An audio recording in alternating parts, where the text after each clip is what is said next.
നമ്മൾ വെള്ളമടിക്കുന്ന പഴയൊരു മോട്ടർ കുറേ നാൾ ഉപയോഗിച്ച് കഴിയുമ്പോൾ ഈ കാണുന്ന ഫുട്ബോൾ ഫിറ്റ് ചെയ്യുന്ന ഈ വളവുള്ള ഈ പൈപ്പ് തുരുമ്പെടുത്ത് മോട്ടറിൻ്റെ ഈ ഭാഗത്ത് വെച്ച് ഒടിഞ്ഞുപോയി. ഒരു 5-8 വർഷം പഴക്കമുണ്ട് കേട്ടോ. നമ്മളൊരു സിയിൽ ചെറിയ ലീക്കൊക്കെ അവിടെ വന്നപ്പോഴത്തേക്ക് നമ്മൾ സിയിലൊക്കെ തേച്ചൊക്കെ പിടിപ്പിച്ച് അഡ്ജസ്റ്റ് വെച്ചിരുന്നതാണ്. എങ്ങനെയാണെങ്കിലും നമ്മൾ ഈ ഫുട്ബോളിൻ്റെ താഴത്തേക്ക് കിണറ്റിലേക്ക് കിടക്കുന്ന ഈ പൈപ്പിൻ്റെ വെയിറ്റും മറ്റുമൊക്കെ വരുന്ന സമയത്തുണ്ടല്ലോ, അത് ഒരുമാതിരി ബലക്ഷയമൊക്കെ ആയിട്ടിരിക്കുവാണെന്നുണ്ടെങ്കിൽ പെട്ടെന്ന് അങ്ങനെ പോയതാണിത്.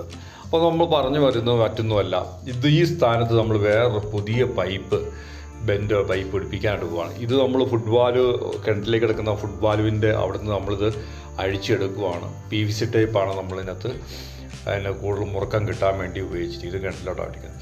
അപ്പോൾ നമ്മൾ പുതിയത് വാങ്ങിച്ചുകൊണ്ടൊന്ന് നമ്മൾ ആദ്യം ഒന്ന് മുറുക്കി വെച്ച് നോക്കുവാണ്. അതിന് ശേഷം നമ്മൾ ഈ നൂലൊക്കെ ചുറ്റുവാണത്. നൂല് ചുറ്റിയിട്ട് വേണം അതിൽ നമ്മൾ പശയൊക്കെ തേക്കാനായിട്ട്.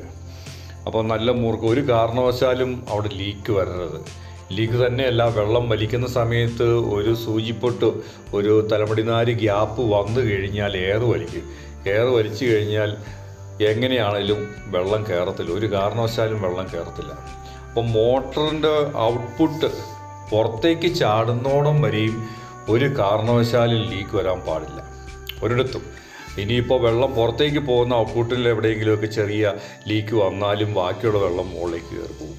പക്ഷേ കിണറ്റിൽ നിന്ന് വെള്ളം കയറി വരണമെന്നുണ്ടെന്നുണ്ടെങ്കിൽ ഒരുവിധ ഗ്യാപ്പുകളും ഒരുവിധ എയർ ഹോളുകളും ഉണ്ടാകാൻ പാടില്ല. അതുകൊണ്ട് നമ്മൾ മുറുക്കുന്ന സമയത്ത് വളരെ ഭദ്രമായ രീതിയിൽ വളരെ ശ്രദ്ധിച്ച്, ഒരു കാരണവശാലും ഒരു ശകലം പോലും ലീക്ക് വരാതെ നമ്മൾ ശ്രദ്ധിച്ച് വേണം നമുക്ക്. അതിന് വേണ്ടിയിട്ടാണ് നമ്മൾ ഈ നൂല് ചുറ്റി പശയൊക്കെ വെച്ച് ശരിക്കും അങ്ങ് മുറുക്കുവാണത്.